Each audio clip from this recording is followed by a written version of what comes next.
also host another podcast called Charlie 1 with the Royal Marines charity, and that's all about interviewing people. It's about getting interesting stories from members of the Royal Marines family. It's about promoting fundraising events. It's about pushing out any news, current affairs, all the kind of moving and shaking that's gone in the Royal Marines world. And so far, I've interviewed two of my friends, and I thought, why not kill two birds with one stone? We've got the content. It's a great story. There's going to be many more great stories. Why not share them also with you guys, with Team No Limits? So that's what I'm going to do. Now, I uploaded the first one to the Charlie 1 podcast about 2 weeks ago. And so now I am very pleased to let you know that I have uploaded it to this platform. And it's with a good friend of mine. I'm not going to say too much now. I've already ranted on enough in this intro. But the man's name is Lee Spencer, aka Frank Spencer. He's a former Royal Marine. He holds 4 Guinness World Records. Like myself, he is an amputee and a Royal Marines veteran. So check it out. It's a long one. It's just over an hour long, I think. But I'm sure you're going to enjoy it. You're going to be inspired by it. And I hope to bring you many, many, many more interviews like this in the future. Enjoy.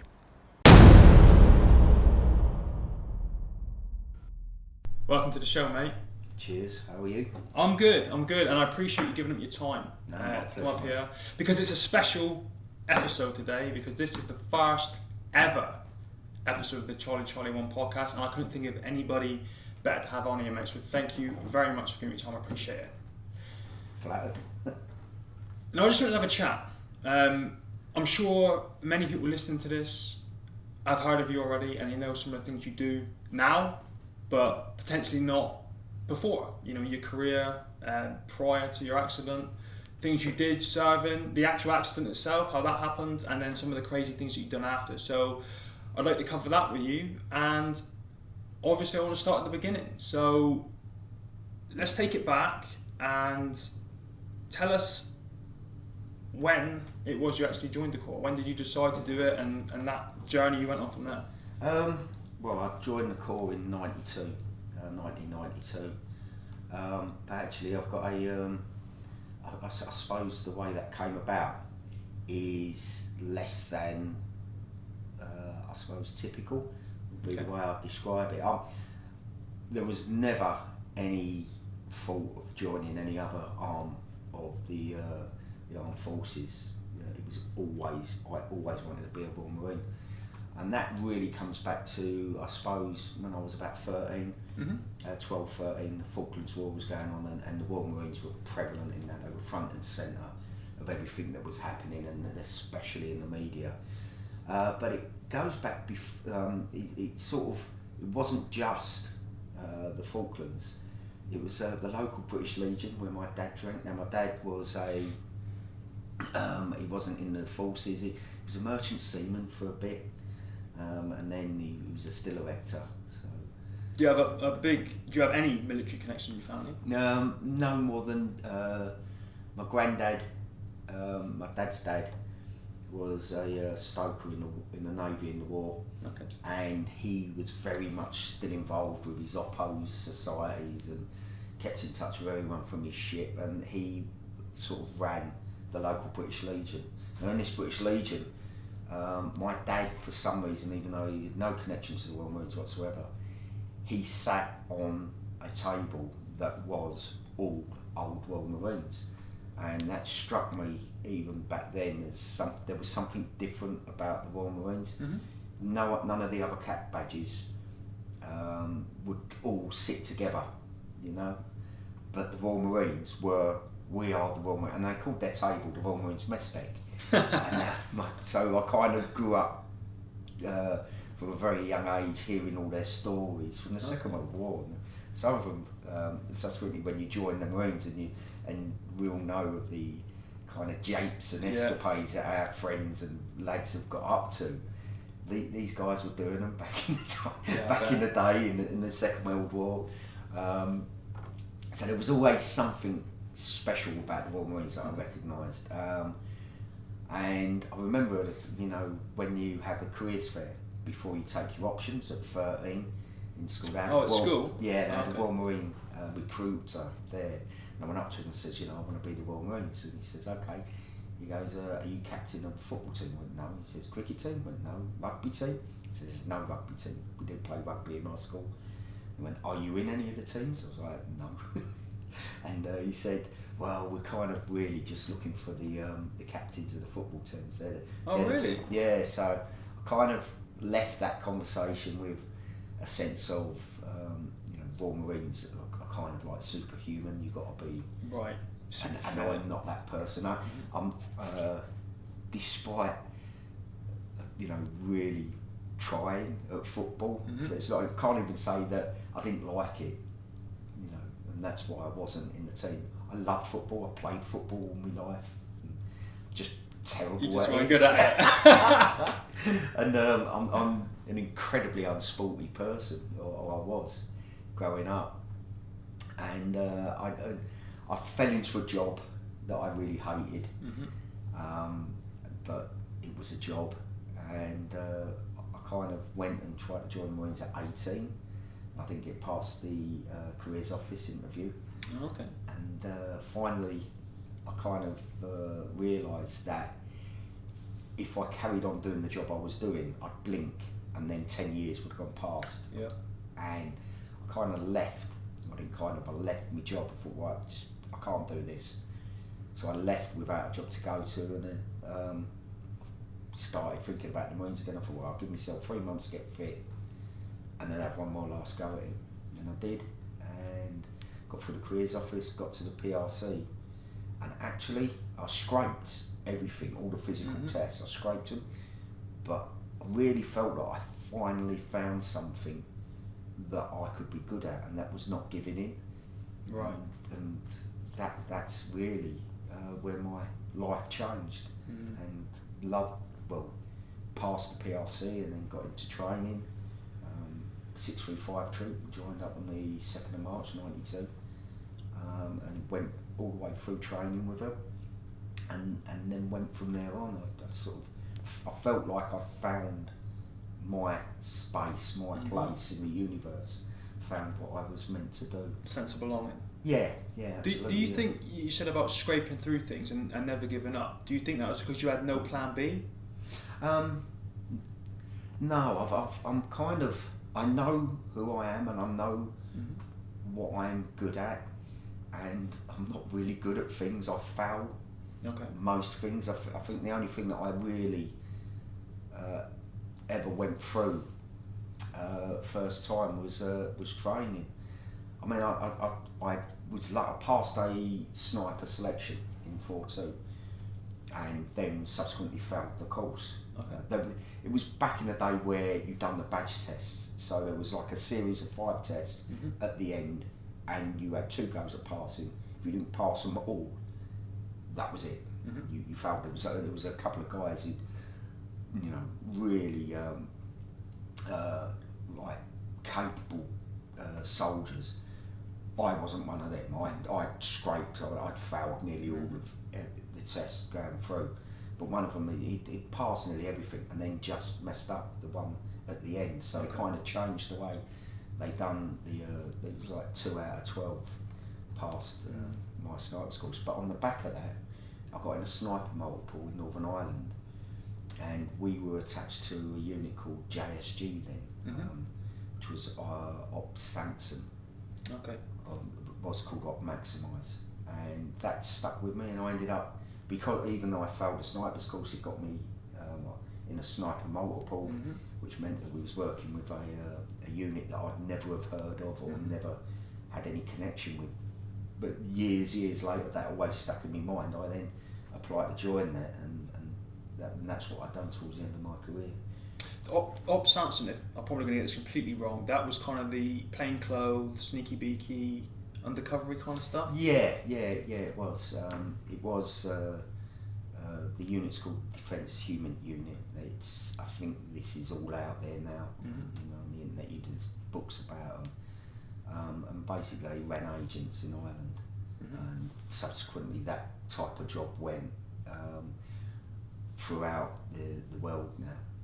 Okay, so you did it Ireland, and when you came back, What other deployments did you go on? Sort of, it was kind of in that time in the 90s of between kind of things at the Corps doing. You had Kosovo came up, 4 or 5 went, and I wasn't part of that.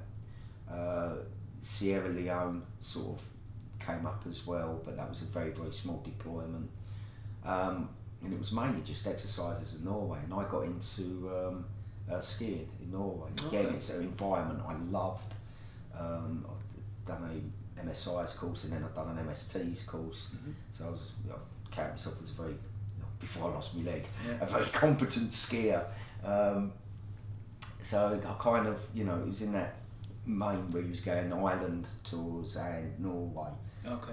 And that seemed to be the bread and butter of the Corps before the world went mad when the Twin Towers came down.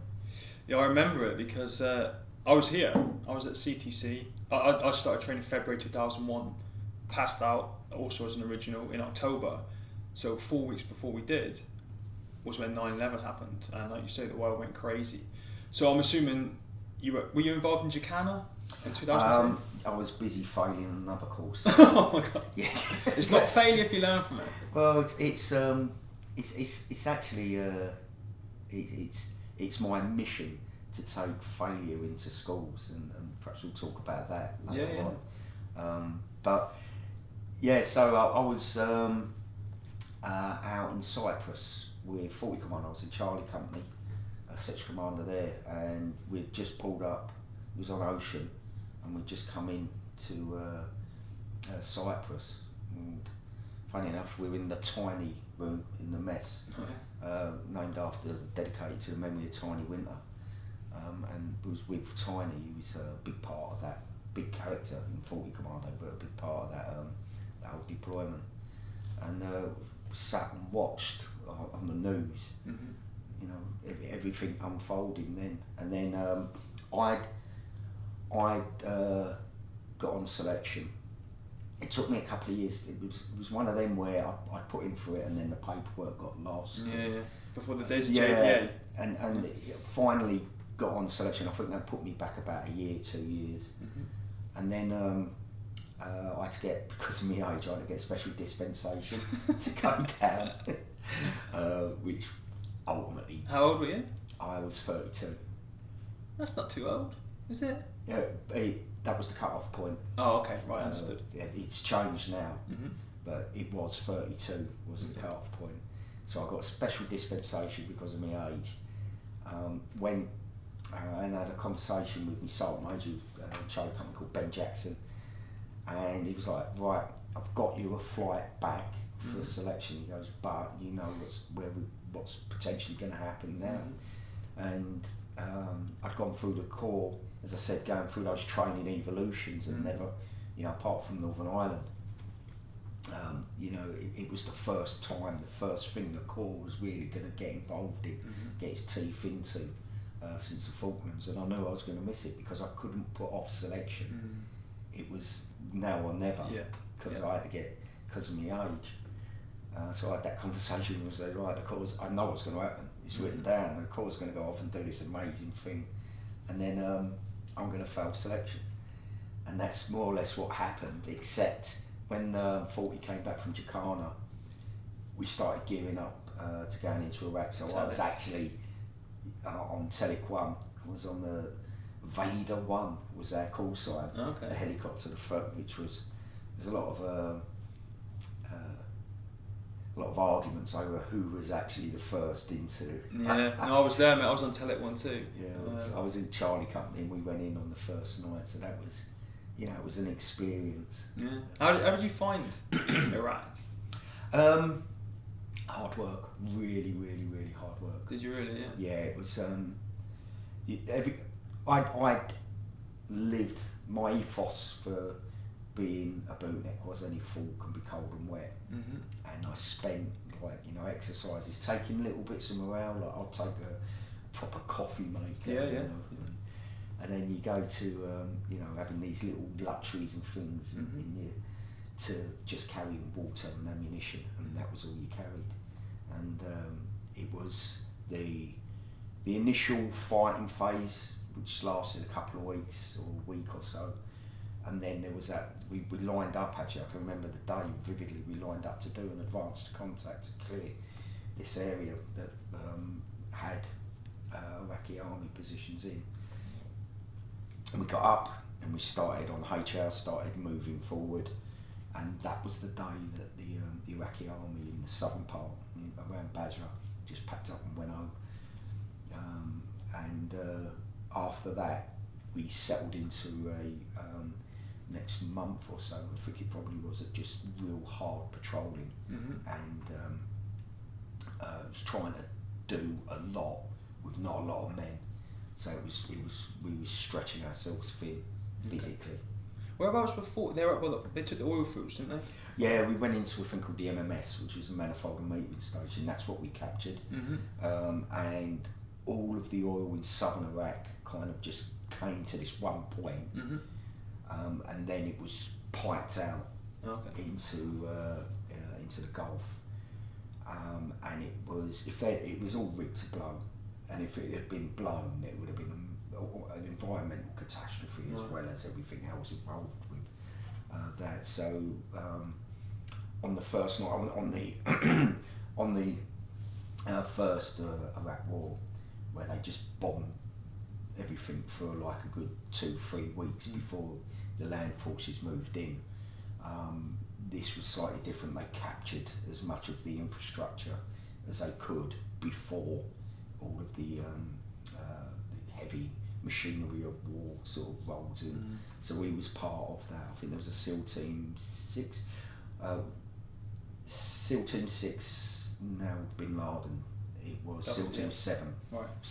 And if it's the other way round, it was SEAL Team 6 that went in. They sort of landed and then turned off all the oil. And they'd obviously been practicing it again and again. And then we came and landed and took the outer buildings of this manifold and metering station, MMS.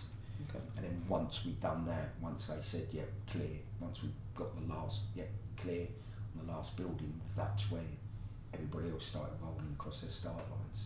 Okay. So what was after Iraq? What was next? Selection. Did I go back on selection? This is going to be between Telek and Herrick. Yeah. Correct? Yeah. I can't remember. No. Yeah, after Iraq, sorry, I'd done selection twice, get 2 goes, and I was going to have a third go. I remember I had a conversation with the head of training, head of T-Wing in Poole, and he says, well, what happened? I says, well, I just didn't cut it, which is the short answer. He said, what do you mean you didn't cut it? I says, well, I just didn't cut it. I gave it everything, but it didn't work out for me. And he then said, went, all right, fair enough. And I said it was like a flippant remark at the time, but I meant it. I said, it's because it's going, because I know if I could just get over the hills, I know I'd pass, because, I don't get fredders, I don't get fed up with things, I don't, when you're cold and wet and miserable, there's always that one idiot who's still cracking jokes. Yeah. That's me. Right. And he went, well, wait there a second. Then he walked out and he came back and he says, what we're going to do, we're going to try and get you a third attempt to train as if you on. And we've got a good relationship with Hereford, so we should be able to get you on. And I trained, and then the signal came out for the next selection, and I wasn't on it. And I rang them up. I spoke to the OC of T-Wing, which is a training part of the SBS, and he says, okay, he took my number and he said, I'll call you back, I'll find out what's happening. And he rang me back and he says, yeah, I had a conversation with him. It was a combination of you being rubbish and old. Wow. He said, well, he didn't use those exact words, but that's what he meant. He said if it was a fact that just your age, we could have done something about it. If it was a fact that you came off quite early, we could have probably done something. Right. But the two combined, Gotcha. I'd say it was quite gutting. That's a morale smasher, eh? Well, it was, because I felt like I'd been training for years, and then it had gone. Yeah. And I had no focus after that, but it was immediately taken up by a rack, and that obviously focused me again. So it was on the back of a rack. Kind of went through a period of being a bit lost, I suppose, in my career. So I didn't know what I wanted, and I certainly didn't have a focus. I don't know if I'm a person who needs a focus, something to train for, a purpose. I don't know if I am, if that's inherently part of my character, but it certainly left me quite flat. Okay. And then I got drafted to the display team, Okay. which was amazing. And I very nearly, I had an argument with the RSM at Stonehouse about it. And my exact words to him were, you know, mucking about around the country. I didn't use that word, it was a profanity. I said, mucking around the country with a bouncy castle, it ain't me, sir. I'm a soldier. Right. So again, there was a lad in their defence who wanted to do it, and I didn't. So he said, send his name's Louis, send Louis down. I know Louis. Yeah. I think that's where we first met at defence, wasn't it? Yeah, Probably in 2003 or 4. Louis Lewin. Yeah, I know Louis. He said, so he sort of turned up with Louis. This was in Norway, at his office, and he went, no, you can't do it. He goes, whoever we send down has got to be made up to acting sergeant, and he looks too young. So I was like, oh, so you're basically saying that I've got to do something I don't want to do because I look old. You know, your age is still working against you. Yeah, but actually, when I came down to Paul and turned up first day, Scotty Mills was part of it, and it was all the lads from 40. Right. Been, you know, Charlie, a lot of them from Charlie Company and Albert Company. When I found out what we'd be doing, I was like, this is going to be the best 3 months of my life, and it did turn out to be like that. Okay, Hoofing. Afghanistan. Multiple tours? Yeah, I'd done 3 tours, but that job I'd done in Ireland for that unit, that had always stuck with me, and I think failing selection knocked my confidence quite badly,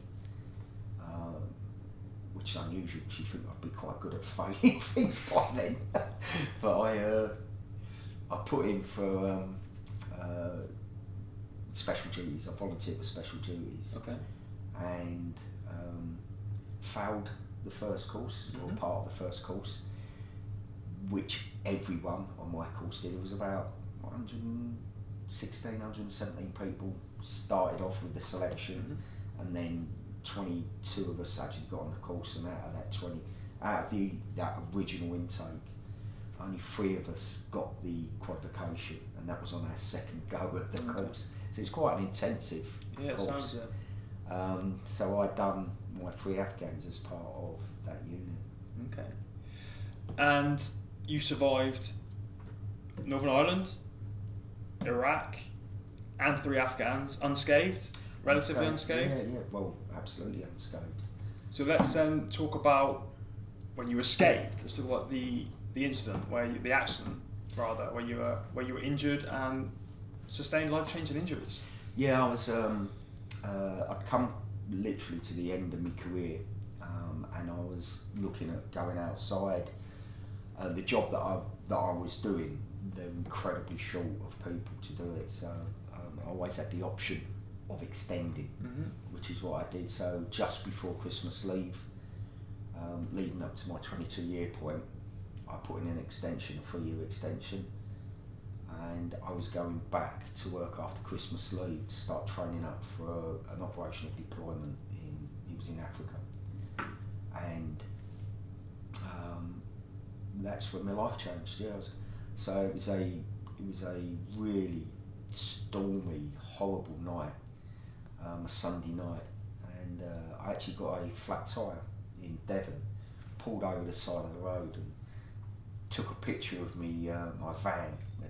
I jacked it up and I was changing the tyre myself, and I posted it on Facebook with the comment, well, this journey couldn't get any worse. Oh no. Absolutely true.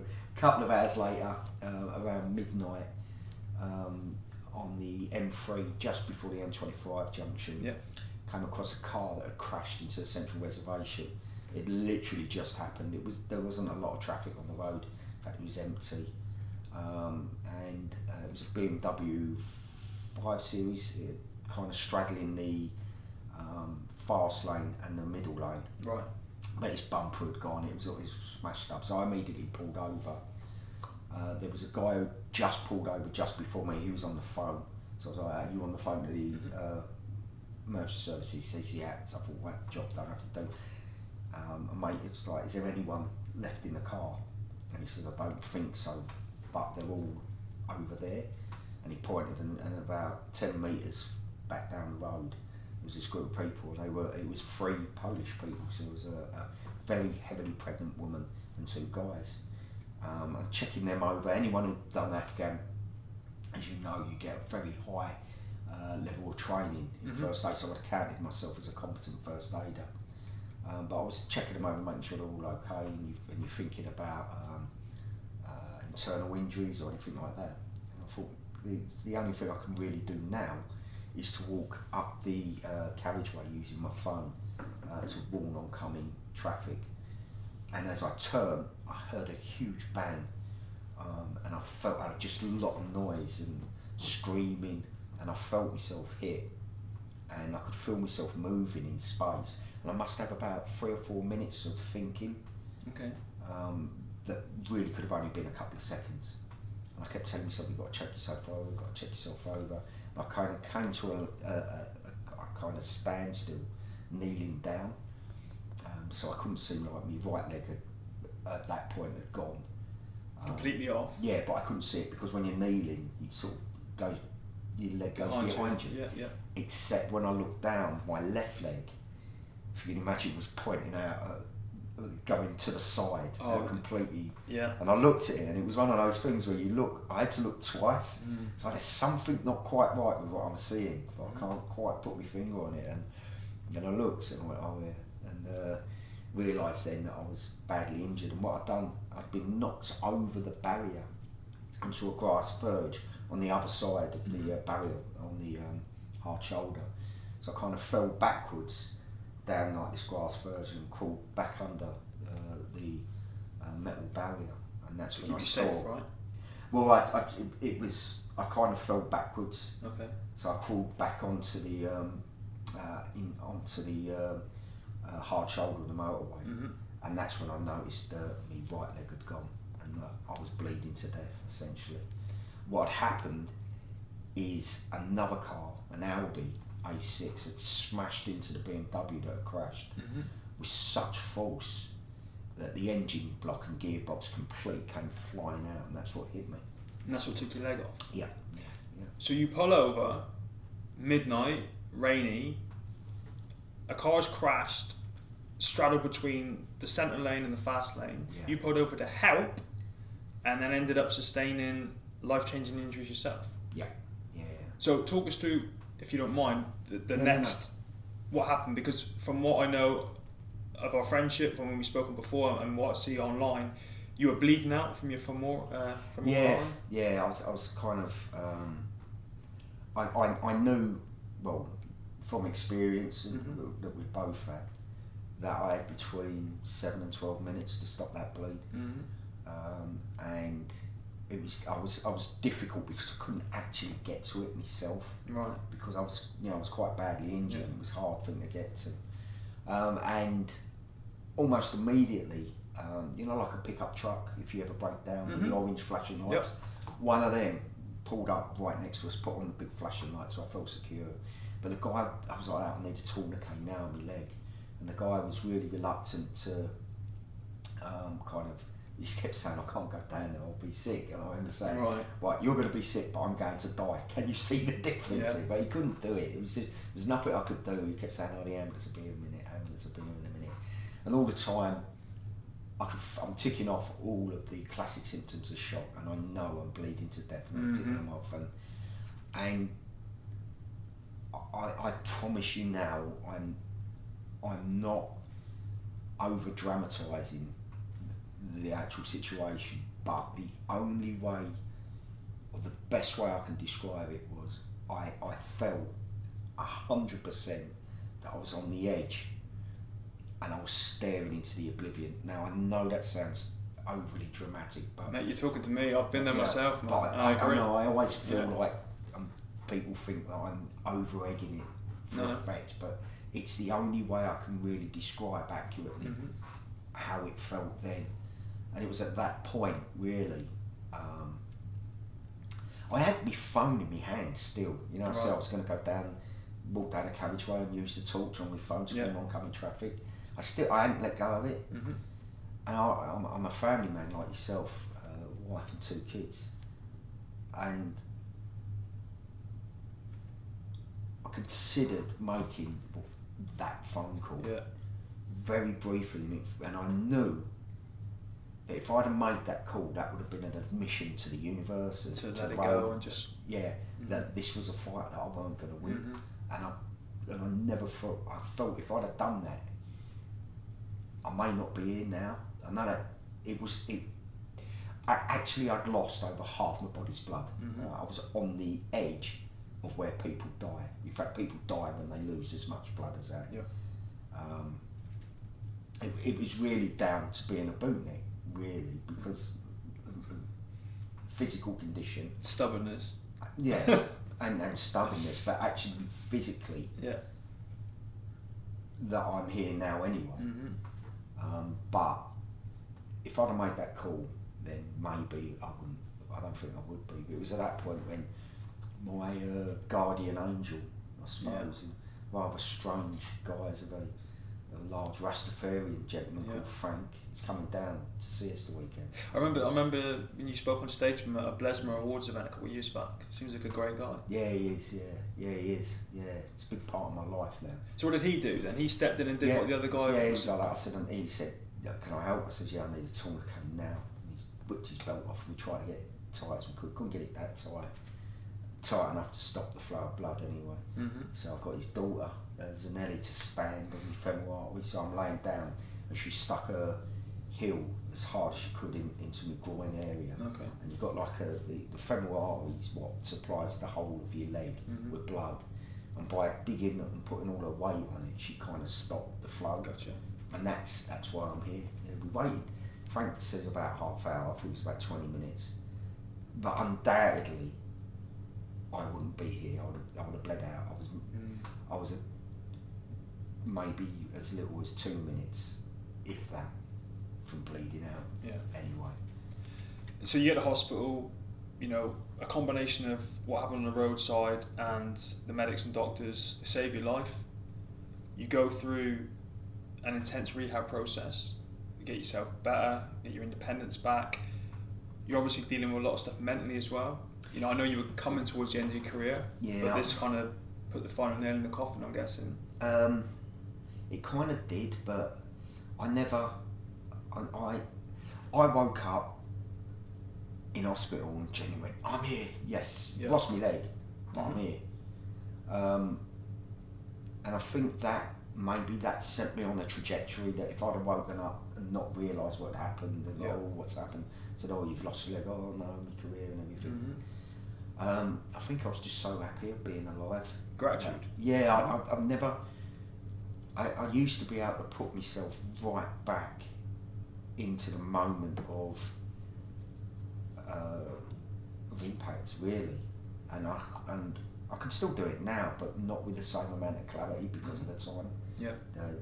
Between now and then, you forget bits, but I used to be able to go right back and hear all the sounds and everything, and could dip in and out of it without having any problems or any feelings towards it. It's strange, but I never really had. You had moments, obviously, mainly when you take your leg off and sit down in a chair and you see the remote control on the other side of the room. You're like, oh no! You have to put your leg on again to go. There's all kinds of things that little minor. Bits and pieces. That's why it pays to have little kids. Yours are grown up now. One's still running around grabbing the remote for me. But it is what it is, Mark. I'm a single below knee amputee, and if you're going to sustain a life-changing injury, dare I say, this is the one to have. Right. I wake up in the morning, I haven't got a leg, so I put one on. A very, very basic level, that's me sorted, Mhm. you know. Yeah. Now, I would love to delve into rehab and recovery and all that kind of stuff, but what I'd rather talk about during the last part of this is after medical discharge or during that process, some of the crazy stuff you've done, mate. Because we were talking about this before we went on and started recording some of the things you've got planned for the future, which I'd like to touch on. But just tell us a little bit about the Rose and all those events you've done, raising money for charity, raising awareness, and dropping your hashtag you use, not defined by disability. You know, tell us about all that. Well, that sort of came from my personal journey, I suppose, and it is intensely personal thing to me, and it's given me a little bit of a mission in life, dare I say. And that's when I woke up in hospital the night before. I worked undercover in, at the time, the most dangerous place on God's earth. Mm-hmm. And the level of training to get a person to a position where they can operate in those environments, it's really intense. And I felt, when I looked in the mirror, you know, I was proud of the person that looked back. Mm-hmm. And I was someone who defined what they could do by physicality. I defined myself as a Royal Marine. Mm-hmm. I defined myself as a person who I felt that there was nothing that life could throw at me, no challenge that I wouldn't be the equal of. Mm-hmm. Arrogance, maybe, but that's not the point. That's the person I thought I was. Mm-hmm. And I thought that person had gone forever. And I'd have to redefine who I was, but within the realms of disability. Mm-hmm. And I thought, if I'm going to be a disabled person, I'm going to be the best disabled person I can be. And then at the end of my first year as a amputee, I got an opportunity to become part of an all amputee crew to Rowan Ocean, Mm-hmm. Which we did do. We set off in December 2015 and rowed across the Atlantic from the Canaries to the Caribbean, and we got a Guinness World Record, the world's first all amputee crew of 4 to Rowan Ocean. Mm-hmm. But more important than that is I realised kind of halfway across, about 3/4 of the way across, that I'm still the same person, that I needn't have tried to redefine who I was, Mm-hmm. because I you know, there's a little bit less of me. Mm-hmm. And I can't emphasise how important it was for me to rediscover that sense of self. It's something that, unless you've lost, you can't really understand how important it is to your life. It's something that everyone takes for granted. It's Mm-hmm. that thing that's you. Yeah. And if you've lost it, it's a massive hole in your life. But more than that, it got me thinking about, you know, I felt I had to define myself by disability because I was now disabled. Yeah. I wasn't the person I was. But that made me think about how we as a society define disabled people, and we do tend to define people who are disabled by that disability. Yeah, I agree. And it's such a silly thing to do. No one else is defined by something they're not good at. I'm never going to win the 400 metre hurdles, Right. but I've now got 4 Guinness World Records. Uh-huh. You know, so alright, I am disabled. I'm not saying I'm not disabled, but I can do so much more.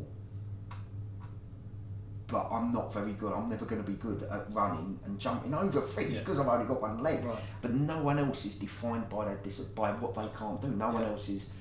Do you know Steve? You know Steve was never likely to be an astronaut. You know, no one else is defined by something they can't do, unless you're disabled, and then it does tend to define you. And that's where I got the idea for me second row, the rowing marine, where I thought I had the experience of rowing, Mm-hmm. so I knew I could do it.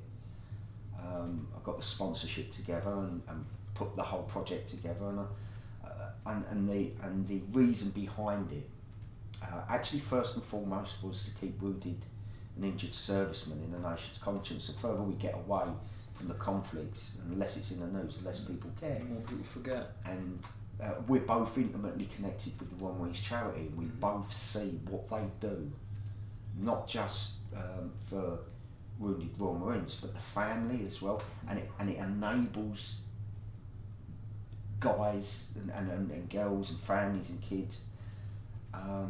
It allows those people who've had their lives shattered in our service, and I don't count myself as one of them. I wasn't injured in service. Well, you were, technically. No, but I wasn't injured doing that job. Right. But people who were and are, I absolutely passionately believe that we as a society, we owe them a life of dignity. Nothing more. A life of dignity. Not just now or then when it was in the news, but for the rest of their lives, because they'll need that support for the rest of their lives. And I felt that if I could do something that would keep wounded, injured, it would keep it building on kind of what Invictus does. Invictus does it on such a much bigger stage and a much bigger level. But if I could help, that was the main driving force behind it. But also, what I wanted to do was prove that no one should be defined by their disability.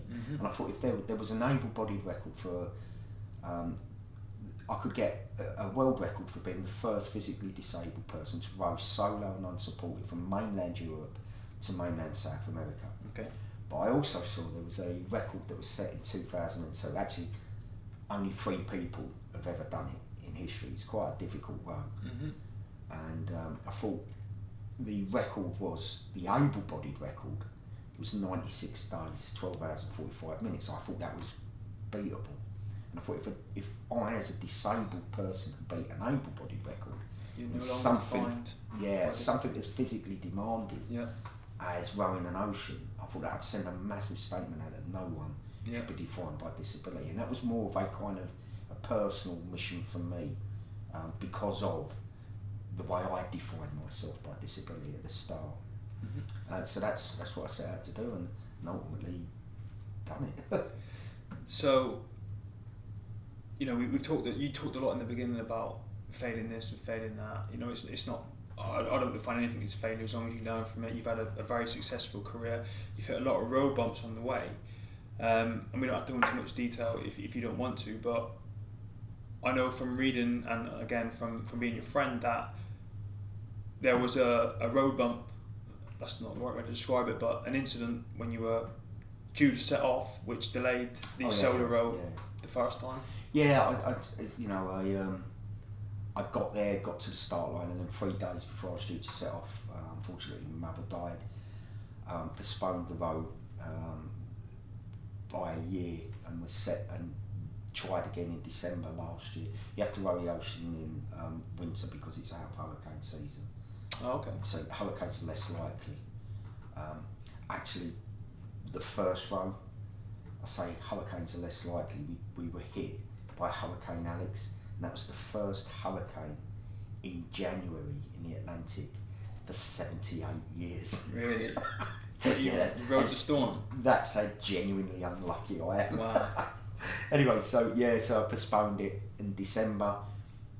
Went back out there and just sat and looked out at sea, waiting for the weather to change, and it didn't. And then I finally got off in January the 9th. I set off I was hoping to leave from Gibraltar, but there was no weather window, and I couldn't delay it anymore.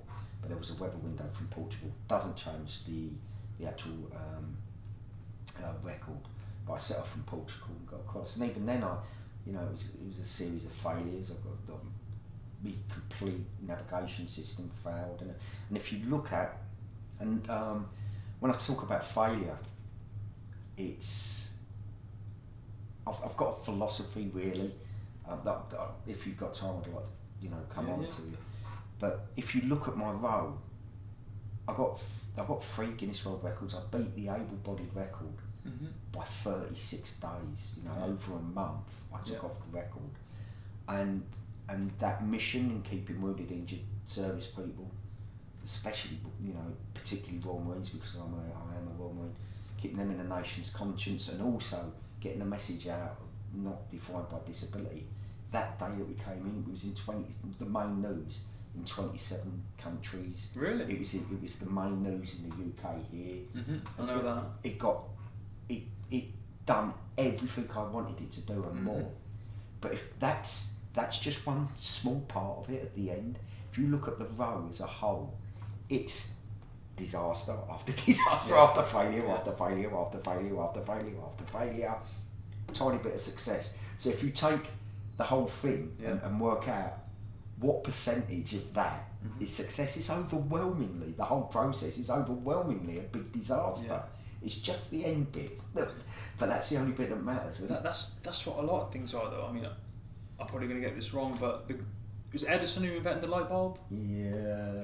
You know how many times that guy failed? Over 1,000. Well, he failed over 1,000 times, and then he had what you call that little bit of success. Where would we be without that success? Well, this is one thing, and you would have experienced this as well. Absolutely, know you have as well through our friendship and talking.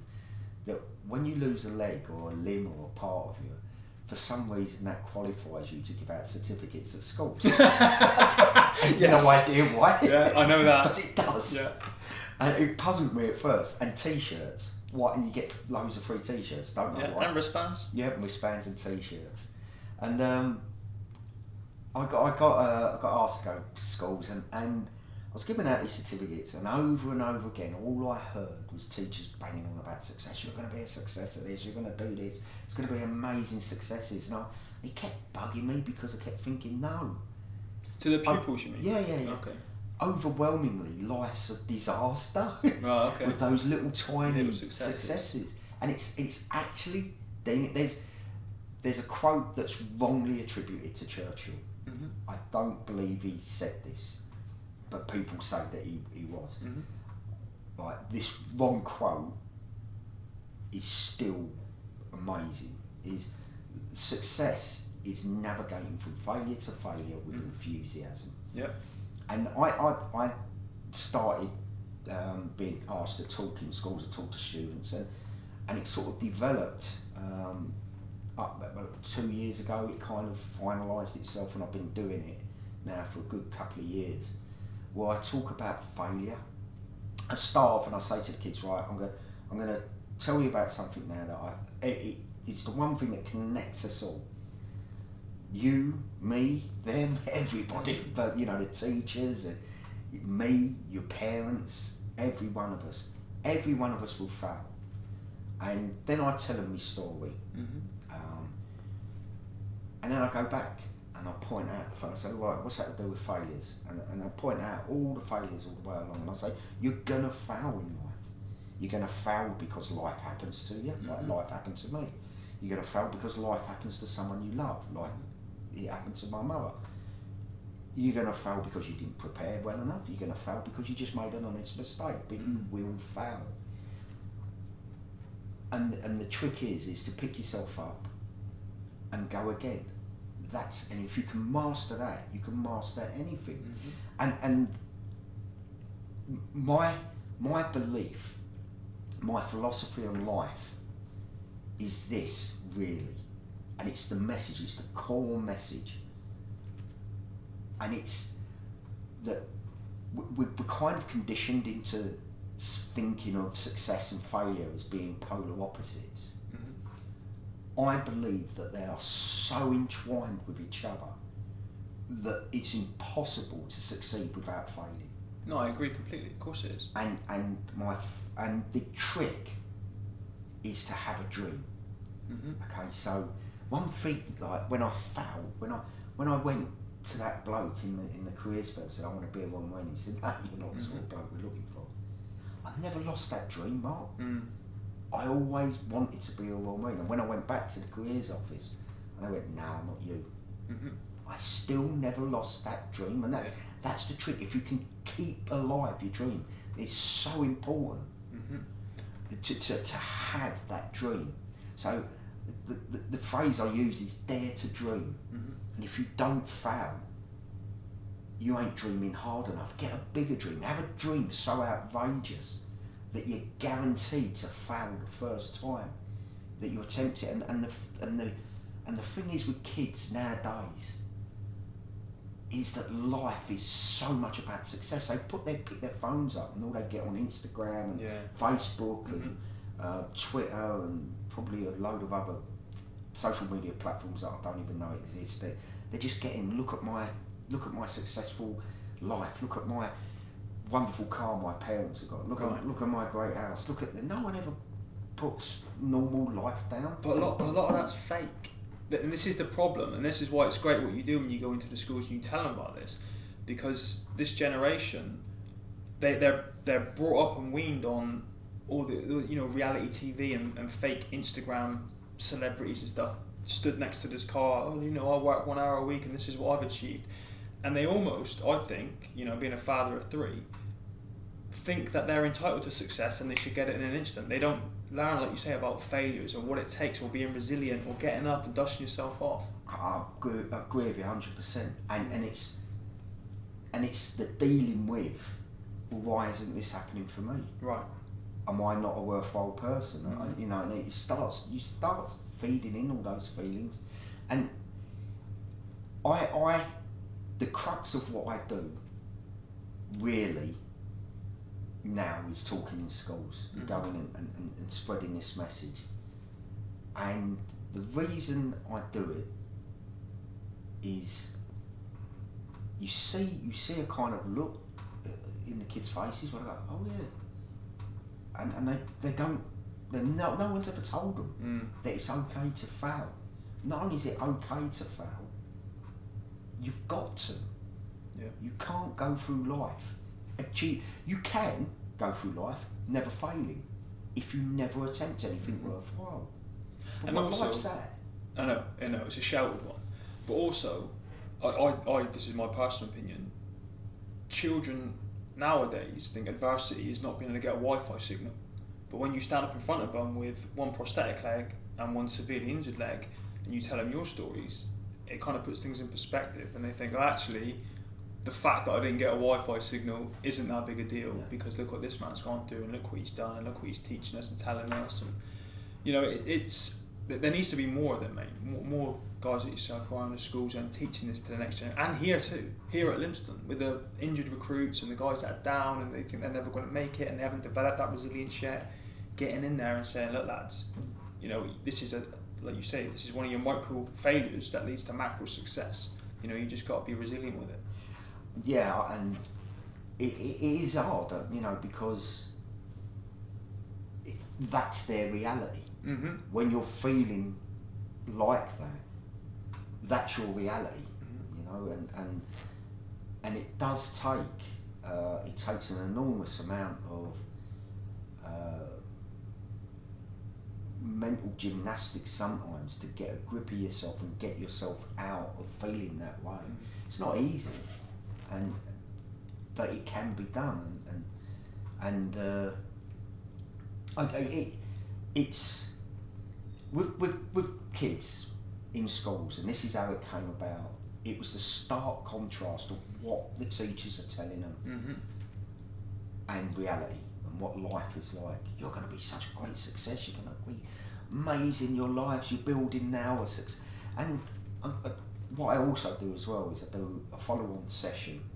So I do like as big a group as I can, and tell the story and talk about failure, and then straight after I have like a follow-on session with the naughty children, or those with challenging behaviour. And one thing that you see with them, every single one of them, is I start saying to them, I say, look, why are you here? And they all look round and they're like, yeah, we're the naughty kids. They know. And I say, why are you here? And someone who isn't, there's always, you'd have had them in your school, that the 1 or 2 kids that every exam they're going to get like 99%, 100%. They're going to leave school with A stars in everything. Why aren't they naughty? Why are you naughty and they're not? And you see, I'm thinking, well, I've never really thought about that. Yeah. And you tell them, say, look, there's nothing in school for you. Why should you behave? Why should you behave in school? You're being tested in such a specific skill set, i.e. remembering stuff and being able to write it back down. Such a very specific skill. And it's actually almost irrelevant it's mega outdated. Yeah. But if you're not particularly good at that, then what is in school for you? What is the point of school for you? Right. Why should I as an adult, or your teachers tell you should be behaving yourself and engaging with this and following all the rules, even though none of this is for you. You know, we've even put you in a set called, you know, D or whatever it is. You know, we've already put you down there and said, yeah, you're not up there with them. You're not in this class with them. You know, we even segregate children in their ability to do something, which is so outdated now. Yeah. It's irrelevant. I think it's the old model where they used to, you know, work hard at school, get your grades, get this job, work your way up, work for 40 years, making this business loads of money. When you retire, thank you very much, here's your gold watch, enjoy your 20 years retirement. But that's our grandparents' generation. Well, it wasn't even that. It was more in my generation. I might have mentioned that I'm old. Even my generation, it was nothing other than a filter for those that were going to go on the shop floor to those that were going to go out in the office. Right. It was nothing more than that.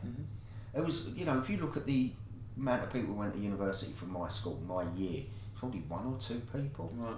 Because no one in Dagenham went to university, only like the really unusually clever kids did. And they'd get a scholarship somewhere or something like that, you know. But 99% of them weren't. The school was never based around a stepping stone for further education. Right. It wasn't even that good. It was nothing more than a filter between doing O-levels, which is what old people used to do, and CSEs. Right, so you even had 2 different qualifications. You had O-levels, which were GCSEs. GCSEs, yeah. The equivalent of a GCSE meant you could then take that further in education if you wanted to, but no one ever did. Only a very, very small proportion did. Or you had CSEs, a Certificate of Secondary Education, which is what Fit Kids done. Right. It was nothing other than, yeah, this kid can knuckle down, he can read and write, and he can probably operate heavy machinery. Not much else. It was nothing other than a filter for that. And the education system, not schools. I only see the schools where they can be bothered to step out of their comfort zone and actually get someone like me and you in to inspire the kids. So we only see probably the better schools because they're the only ones that can, you know, will go out and do that and allocate time for that sort of thing. Or it's got teachers that are willing to put themselves out to get on the internet and find me or you and send us an email and say, will you? But the majority of schools, the whole education system is still geared up around that. And it's so undated. In fact, if you was to sit down and think, let's come up with a way of absolutely ruining our kids' childhood. That's it. There you go. For no reason whatsoever. And try and make this as pointless as we'd be hard done to come up with a system that they've got now. And I mean, they started progressing towards, you know, qualifications where your coursework actually went towards it. So if you could put in some hard work, then you know, then they just turned around and went, no, we're going to go back to the 1970s, chalkboards and everything rests on one final exam. What is the point in that? I mean, if you want to know anything, what do? Google. Pick up my smartphone, speak to Alexa. It's actually preparing children to get out there and be the entrepreneurs, to be the people who are making things, to be the engineers. Yeah. It's irrelevant. It's almost like you hope your kids go through this nonsense without being messed up too much, so that they then can start learning and preparing for life at work and actually, you know, contributing to society. You almost, it's almost, well, it isn't almost, it's like education, the education system we've got is a hindrance to doing that. Right. It's complete nonsense. Yeah. No, I hear you, mate, I hear you. But it's great what you do. You know, you go in there and you tell them your story, give them a perspective, teach them some of your lessons. Before we wrap up, what's next? Oh, yeah. The physical challenges, I mean. Yeah. What we do. It's... I've been asked to be part of a thing called Forces for Nature, which is an Amazonian kayak. It's good friends that to the guys that we know as well are on that. So we'll be kayaking the entire length of the Amazon river, which will be amazing. That's August 2020, so August next year. Okay.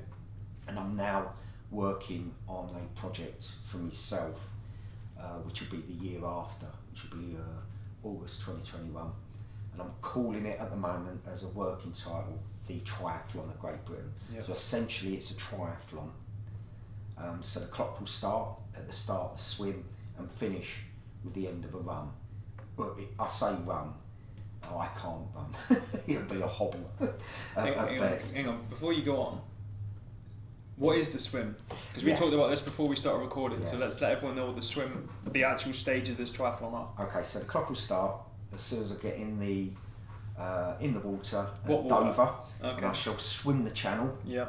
and then get to Land's End as quickly as I can to then cycle straight away from Land's End to John O'Groats, but taking in both Snowdon and Starfield Pike, and then get as quickly as I can down from John O'Groats to Fort William and do a marathon over Ben Nevis, finishing at Speenbridge Memorial. So you've got the swim, bike, ride elements, but all together. It will be 1,000 miles, and I hope to do it in 10 days or less. That's insane, mate. And again, we talked about this before. You've picked 3 iconic, British events. Swim the Channel, John O'Groats to Land's End on the bike, 3 highest peaks, and then finish at the Speenbridge Memorial. As a Royal Marine, that's one of the best places that you can do that. Yeah, it's a long way off. There's a lot of training between now and then. Yeah. So when did you have the idea for the triathlon? I was in intensive care straight after the accident, so it would have been in the first 5 days. I remember the surgeon coming down, the woman who took off my leg. She come down to check up on it, and I asked her, I said, will I be able to run a marathon in a year? And she was like, yeah, of course you will. Actually, because of the injuries to my left leg, I can't run. Yeah. And so the walking elements of it, i.e. going up the 3 peaks, and the last bit, like the marathon bit, that will push me to the very limits of what's possible for me. So that'll be really difficult. Yeah, but you're looking forward to it. I am, yeah. Just another massive mountain, excuse the pun, to climb and overcome. And I'm sure, mate, like everything else you've done, you'll smash it. It's you've heard me talking about schools, and I hope it comes across how genuinely passionate I am about that.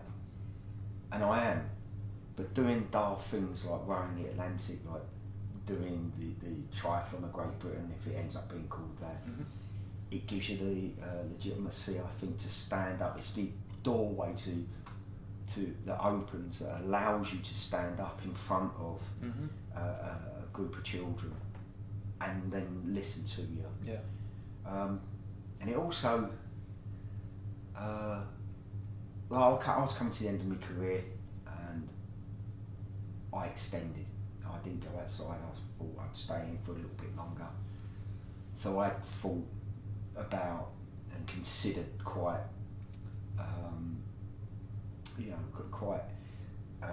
deeply about going outside, and I thought the thing that I'm going to miss absolutely is going to be the laugh, the jokes, the lads, the way of life.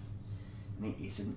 The thing that I miss is doing something that matters, doing something that genuinely has a purpose, and we all make light of it, and none of us take it seriously whilst we're serving, but it is what we do, what we've done mattered. No, I agree with you. And this allows me to continue to matter, I suppose. It gives you that sense of purpose and that drive. It does, and everything I do, bearing that in mind, everything I do has to be for the right reasons now. So it's kind of a mantra that I take forward in what I do. What is the purpose of me doing this? Why am I doing it? And if it's for the right reason, then it gives it that legitimacy for myself, which is really important. But also, I'm a great believer that if people do things for that not necessarily for the right reasons, they're doing it for their self, for their profile, or for whatever, you know, they tend to kind of fall apart a little bit. Those things never have longevity. No. If you got a strong enough reason why you're doing something, when it gets tough, as I'm sure you experienced on the row, you know, that's what drags you out of that pit. Remembering why you started in the first place and what you're doing it for, and if it is legitimate, then it will drag you out. But like you say, if you're doing it because you want people to tell you you're great or build your profile and you don't really strongly, passionately believe it in your core, then most people will just quit and give up. Yep, absolutely. Lee, thank you, mate, for being the first guest on the podcast. Absolutely honoured, man. Cheers, man. I wish you all the best with everything we all do, mate, here at the charity. And hopefully, you know, when you're doing these other challenges, either before, maybe during, or certainly after, we can check back in and record another episode and let everyone know you're gone. Absolutely, that'd be perfect. Mate, thank you. Cheers, buddy. Thank you. Appreciate it. Cheers, mate. Well, there you go. That was Lee, aka Frank Spencer. And I'm sure you'll all agree with me that he has a truly incredible and inspirational story to tell. And the good thing is, it's only just beginning. I know that he has plenty more in the pipeline for the future. Now, I can't wait to bring you more stories like this and tales from people I'm proud to call friends, sharing their stories of overcoming adversity, of adventure, or whatever it may be. I'm just really glad we got this off the ground now and we started sharing interviews. Guys, as always, I'd really appreciate it if you could head on over to iTunes and leave a rating, leave a review, share this podcast with your friends and your networks if you feel it brought you any value, if you find it interesting, if you find it enjoyable. Please let the world know about it as we continue to grow the No Limits podcast and we continue to try and reach many more potential members of Team No Limits. Guys, that's it from me for now. Until the next time, see ya.